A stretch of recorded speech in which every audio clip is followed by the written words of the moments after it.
Daisy Coleman, at first glance, embodied kindness, intelligence, and talent. But behind her attractive exterior hid a suffering soul that had endured terrible events at a young age. Daisy was born on March 30, 1997, in the small town of Albany, Missouri, to a family of Dr. Michael and veterinarian Melinda Coleman. She was the second of 4 children, with 3 brothers.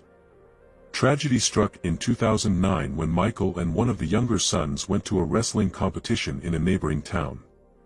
On the way, their car hit an obstacle and flew into a ditch. Daisy's father died at the scene. After that, the family moved to the larger city of Maryville, where the mother raised the children alone. It was hard, but Melinda managed. However, no one in the family, devastated by the loss, could have imagined what other misfortune awaited them. Early in the morning of January 8, 2012, 14-year-old Daisy came to her senses in the yard of her own house. The thermometer read 0. The girl lay on the snow, her hair frozen to the ground. She was wearing only a t-shirt and sweatpants. "Am I dead?" was the first thought that flashed through her mind. She could neither get up nor scream, her speech was slurred. Daisy cried bitterly. Barely moving her numb limbs, she crawled to the front door and pounded on it with the last of her strength. The clock showed 5 in the morning.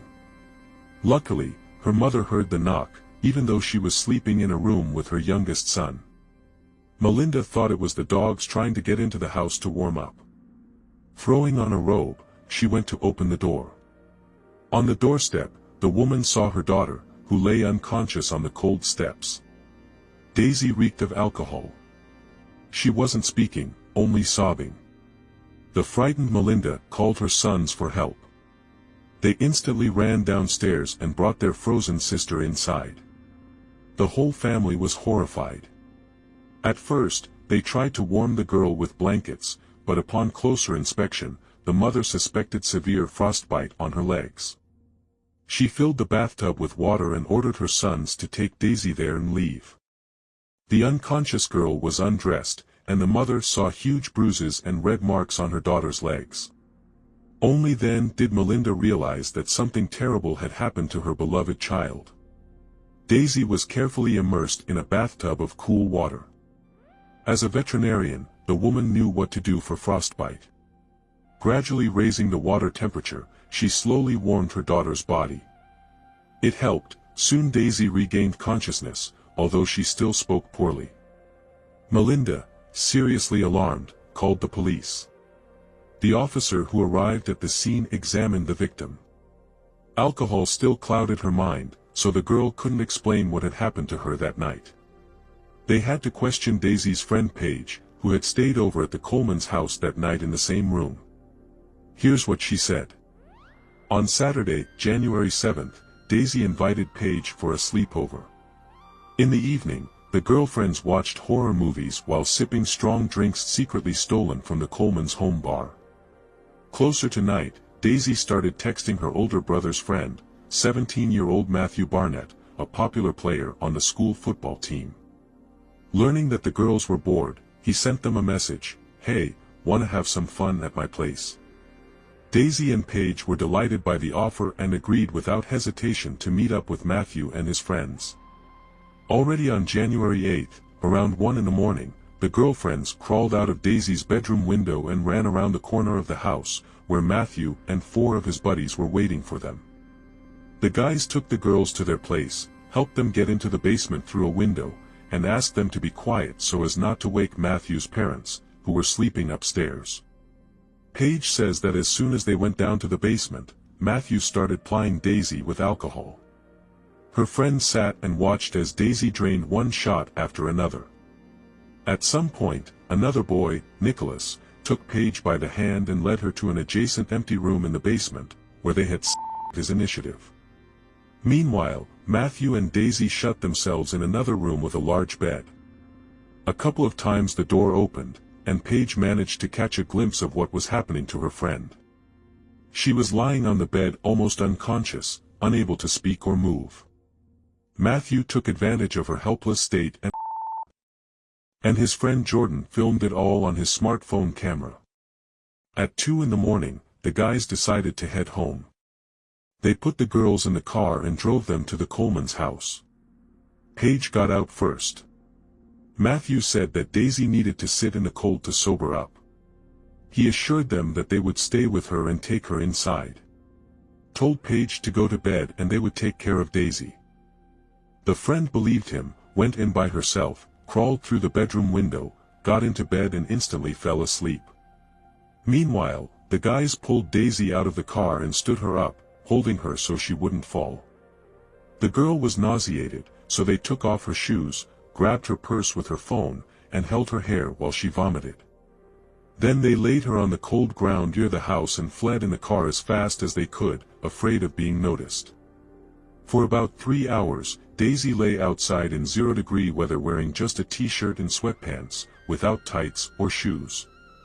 Her hair was wet and frozen. The police who arrived at the call searched the house and yard. In Daisy's room, they found 5 empty liquor bottles. Outside, they found her purse, phone, shoes and traces of vomit. That same morning, the girl was taken to the hospital. Doctors documented bruises on her legs and tears in her genital area. Tests showed that her blood alcohol level was twice the legal limit. After a few hours in the hospital, Daisy regained consciousness. She claimed she didn't remember anything, couldn't recall the details of the previous night, only admitting that she drank too much. She didn't deny that she took alcohol from the home cabinet without her mother's permission and ran off to the boys at night. By 11 a.m. on January 8, the police had tracked down Matthew Barnett, Jordan, and Nicholas Gromulus. They were charged and taken to the station for questioning.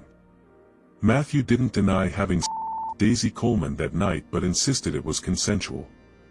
He said that when he met the girls, Daisy and her friend Paige were already drinking. At first, Matthew denied pouring Daisy alcohol himself, but the more he talked, the more he got tangled up in his testimony. Eventually, the boy admitted that he did ply Daisy with strong drinks, allegedly to melt her icy heart. During he used a condom, which he threw away on the way when driving Daisy home. Jordan refused to talk but later admitted that he filmed Matthew kissing Daisy on Nicholas's phone. The video lasted about 10 seconds. He managed to show it to his friends and then got scared and deleted it. Nicholas, who had with Daisy's friend Paige, was the only one immediately convicted and sent to a juvenile detention center because he confessed to everything right away. Matthew's friend, in whose car the boys rode with the girls, said that when he was driving them, Daisy cried the whole way, and Matthew lamented that her brother Charlie would kill him if he found out. It then surfaced that a couple of days before the incident, Matthew had dinner with the Coleman family in a friendly atmosphere.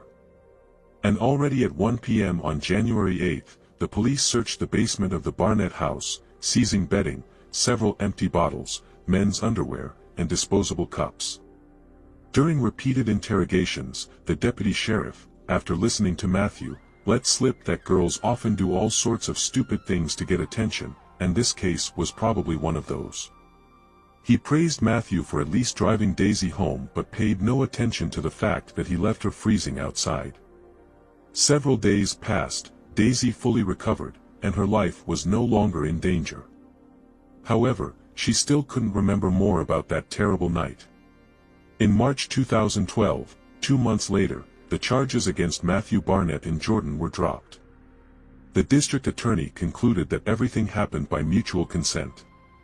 Although several of Jordan's classmates claimed they saw the video he deleted, where Matthew kisses Daisy, it could not be recovered.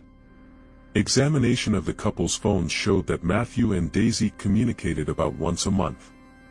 In the correspondence, the girl hinted that she was ready to sleep with him for a bottle of liquor. They also found their suggestive flirtatious messages dating back to before January 8. After Matthew was released, it became known that he was the grandson of Rex Barnett, an influential politician and former deputy. Rex was a member of the Committee on Criminal Law and Public Safety and was acquainted with many prosecutors and high-ranking police officers throughout Missouri.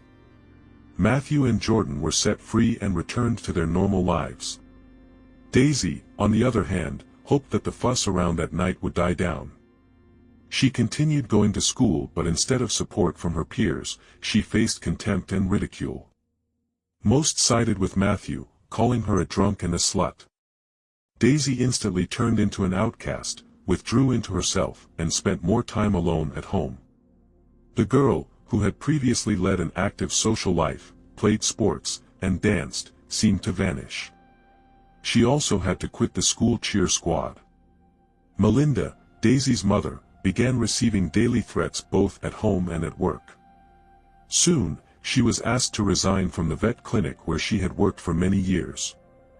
Eventually, the Coleman family decided they could no longer stay in Maryville. They moved away. And in the spring of 2013, their empty house, put up for sale, burned down. The police never determined the cause of the fire. Rumor had it that it was the work of Matthew Barnett's father. A little later, under no less mysterious circumstances, the house of Paige, Daisy's friend, also burned down. By that time, the girls were no longer communicating. Paige, by the way, also became a school outcast and suffered from nightmares for a long time. Time passed, and Daisy's story got into the media. The girl began to receive support from people all over the country, those who had to go through something similar. She even managed to reopen the case against her main offender, Matthew Barnett. A trial was held, but the boy was found guilty only of leaving Daisy alone in the cold that night. Matthew received 2 years of probation and had to pay the Coleman family $1,800 in compensation.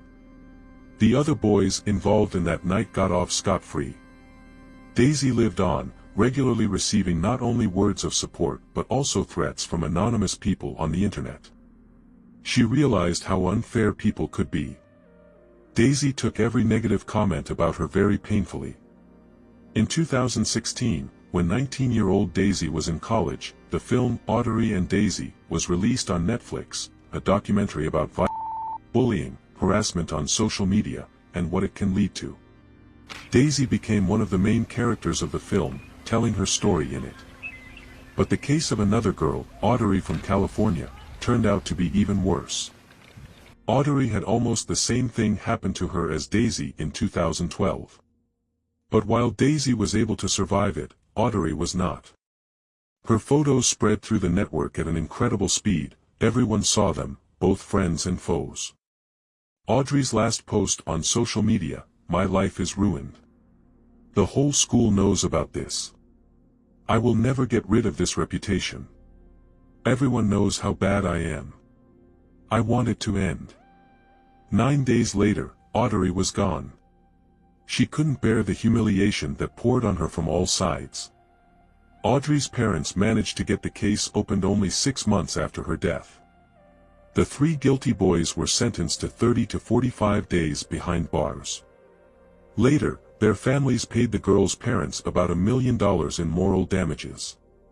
In 2018, Daisy Coleman tried to start a new life. She moved to Colorado and got a job at a tattoo parlor. At the same time, the girl was working on another film dedicated to her recovery. But in June of the same year, fate dealt Daisy another devastating blow. Her mother Melinda and brother Tristan got into a car accident on their way to visit Daisy. 19-year-old Tristan died at the scene. It is still unknown what caused the crash. After this tragedy, Daisy wrote on social media that it was getting harder and harder for her to fight her demons, smile and pretend that everything was okay. Having recovered from the loss of her brother, she founded a charity organization to help victims of. Daisy continued to share her story, supporting people with similar fates.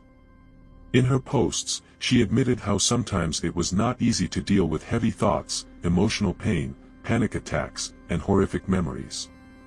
In the summer of 2020, 23-year-old Daisy complained to friends that some man was stalking her, regularly sending threats.